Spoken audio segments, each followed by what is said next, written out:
eles apresentam um protocolo descentralizado, sem intermediação, que estabelece mercados monetários com taxas de juros definidas por algoritmos, tá? Tendo por base a oferta e demanda. Então isso já é uma questão muito interessante, porque a taxa de juros ela é definida com esses algoritmos, né? Tendo em conta a oferta e demanda. Não é uma decisão pessoal, uma decisão de política. E sim, já, obviamente que a decisão, há sempre, né, uma decisão política inicial quando você cria determinados algoritmos, e o Compound também tem uma comunidade que vota determinados assuntos. E o objetivo é permitir que os usuários possam negociar, né, o valor no tempo dos ativos da Ethereum, né? Inicialmente, o Compound ele é focado, ele é voltado para os ativos da Ethereum, né? Essa ideia de valor no tempo não convém explicar aqui, mas é um termo técnico, tá? De finanças. Você pode pesquisar aí, mas basicamente as pessoas têm perspectivas diferentes, o valor muda conforme a taxa de juros, etc. E o objetivo do protocolo é facilitar essa troca aí de ativos entre os usuários. Bem, como vocês sabem, né, então, mas não custa sempre reafirmar, os protocolos de finanças descentralizadas são todos baseados em smart contracts. E agora vamos falar aqui então dos smart contracts específicos. Quais são os smart contracts que constituem esse protocolo? Primeira coisa que você tem que perguntar é isso. Vai estudar o protocolo X? Quais são os smart contracts? E aí você vai ter que estudar cada um desses smart contracts. Entendendo os smart contracts, você entendeu o protocolo. A lógica é bem simples. O primeiro smart contract é o controller, tá? Conforme aí o próprio nome já diz, né? O que ele vai fazer? Ele vai controlar, basicamente, ele vai informar se um determinado agente, ou melhor, um determinado endereço pode fazer um empréstimo, certo? Então, basicamente, é isso que o controller vai fazer. Nós vamos falar, quando nós vamos falar da operação específica, isso vai ficar mais claro, tá? Essa é uma visão geral. Aqui nós temos o C-Token também. O C-Token, conforme vocês podem ver, ele é compatível com o padrão EIP20, tá? E representa, é o ERC20 basicamente, e representa os saldos fornecidos ao protocolo. Então cada ativo que é negociado no Compound, esses ativos não é, ao contrário do que ocorre na Uniswap, não é qualquer ativo que eu posso colocar no Compound. Existe apenas uma relação, e o Compound ele é uma DAO, né? E então para cada, existem ali os integrantes dessa comunidade, eles votam e eles que decidem quais serão os tokens que serão listados ali na Compound. Então cada ativo que a plataforma suporta, você tem um C-Token correspondente. Então para o DAI você tem um C-DAI, para o Ether você tem um C-Ether e assim por diante, tá? Não se preocupe que nós vamos ver isso aqui já na prática. Aí nós temos esse outro smart contract, que é o Interest Model, que é muito interessante, porque, veja, a taxa de juros para cada mercado é determinada pelo código desse contrato. Então cada contrato, cada mercado, ele vai ter o seu próprio Interest Model Smart Contract, e esse contrato que vai ser responsável, então, por quê? Pela determinação da taxa de juros.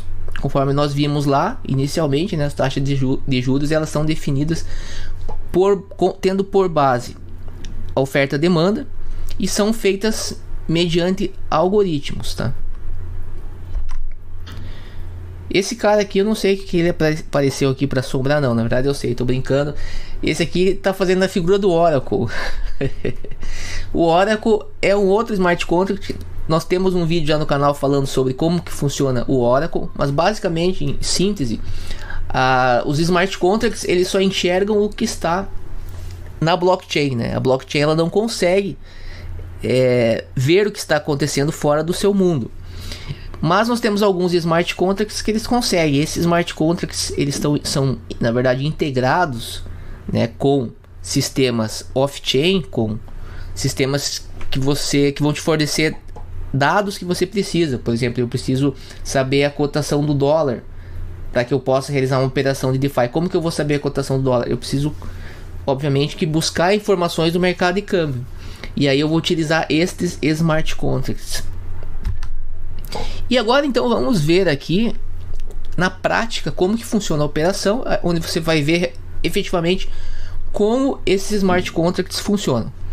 Bem, o compound basicamente ele é uma expressão clara do mercado DeFi, porque ele busca trazer a junção entre superavitários e deficitários que vão realizar ali negociações sobre os seus recursos. Então imagine que, por exemplo, eu quero fazer um empréstimo para alguém em troca de, obviamente, de um juros. O que eu vou fazer?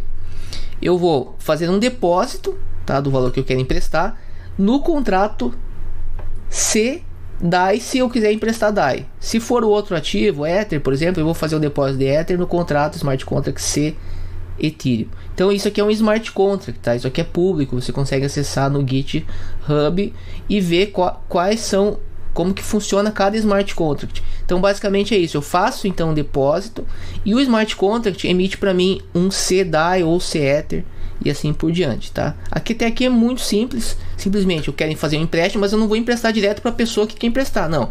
Eu empresto para um Smart Contract.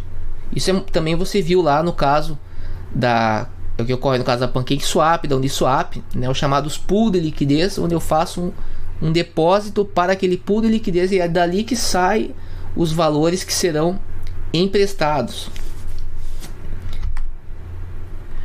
Aí agora imagine que esse cara aqui, ó, primeiro ele emprestou, agora ele recebeu um CDAI. Imagine que agora ele quer não emprestar, agora ele quer emprestar para alguém. Ele mesmo quer ser ali a pessoa que vai fazer o empréstimo, né, o borrower, né? O que ele vai fazer então? Ele vai ter que primeiro, né, você vai ter que verificar se ele tem possibilidade de fazer o empréstimo. Por quê? Porque ao contrário do que ocorre nos flash loans, eu só consigo emprestar dinheiro no compound se eu fornecer uma garantia chamada de colateral, que é basicamente um criptoativo, tá? Então no caso aqui, o único criptoativo nessa figura hipotética aqui é o CDAI. Então, se imaginando que eu só tenho CDAI na minha carteira e eu quero emprestar, sei lá, o BAT, por exemplo, eu vou ter que deixar esse DAI aqui de garantia em algum contrato.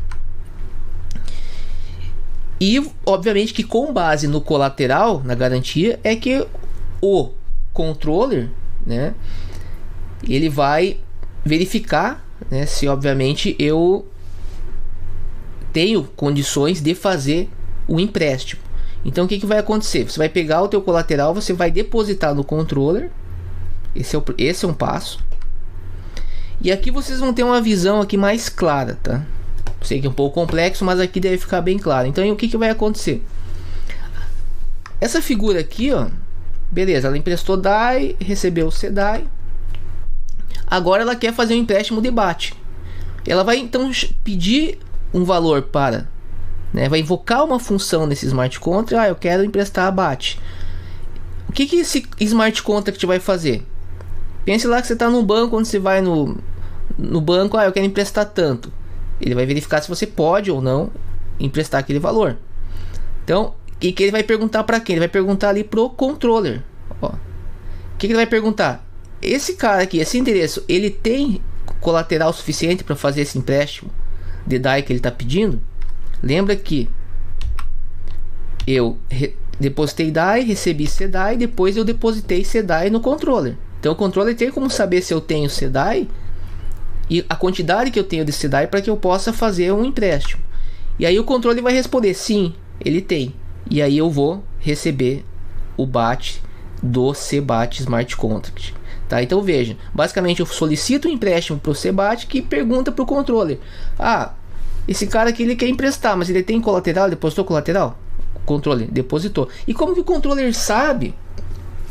Porque veja bem, eu quero uma quantidade de um ativo específico, mas eu preciso ter uma base, uma referência em dólar, né? E para isso eu vou precisar consultar o mercado de câmbio. Como que eu faço isso? O controller agora chama uma função no Oracle, tá? Existem aí pelo menos 2 Oracles. E basicamente esse Oracle aqui ele vai buscar essa informação e vai retornar esta informação para o controller, de modo que eu vou conseguir fazer os cálculos necessários para que eu venha emprestar a quantidade solicitada ou não, tá? Porque eu não posso emprestar uma quantidade superior ao valor que eu tenho dentro dos limites. Não vou dizer o valor porque existe aí uma questão um pouco mais complexa, mas basicamente assim, existe um nível de colateral que eu preciso ter para poder emprestar uma quantia X de valor, tá? Nós não vamos ter como entrar hoje aqui sobre como que é feito esse processo. Envolve uma questão de análise de liquidez que é um pouco complexa, e aí o vídeo ficaria muito extenso, mas nós podemos fazer isso em um outro vídeo, especificamente para abordar questões de programação. Aí é importante você ter essa visão um pouco mais aprofundada, tá? Mas essa aqui é uma das estruturas principais que você vai ver em toda operação que ocorre no compound. O que você precisa entender dessa aula? Nós não conseguimos, obviamente, esgotar o assunto, porque ainda tem algumas outras coisas, mas você já viu que até aqui não é tão simples. Mas o que você precisa entender? Esses smart contracts principais aqui. Se você entender esse aqui, você já vai conseguir se localizar muito bem por conta própria, tá? Que é basicamente o controller, o CDAI ou CBAT, né? Entender a função dos oracles e também do interest model. É bom você saber, se você for programar, saber que existe um smart contract que é responsável por calcular ali, no caso, a taxa de juros para cada mercado que você vai ter no compound. Certo, pessoal? Eu sei que não é uma coisa tão simples, tá? Mas a tendência é que nós venhamos a nos acostumar com esse tipo de relação, uma vez que ela, à medida que passa a ser comum, tá? Então, hoje, se você está vendo pela primeira vez, você provavelmente vai... Nossa, parece que é muita coisa. Mas com o tempo você acostuma com o controller, você passa a entender ali o controller como o cara que faz ali análise de crédito, né? Você passa a entender o Oracle como o cara que simplesmente busca informação que não está na blockchain. E com o tempo vai ficando mais fácil, até um período aí mais no futuro, que certamente isso vai ser uma coisa comum. Da mesma forma que hoje você vai no banco pedir um valor emprestado e você falar com o teu gerente, você vai falar agora aqui com um smart contract. Então é importante que você conheça aí os smart contracts.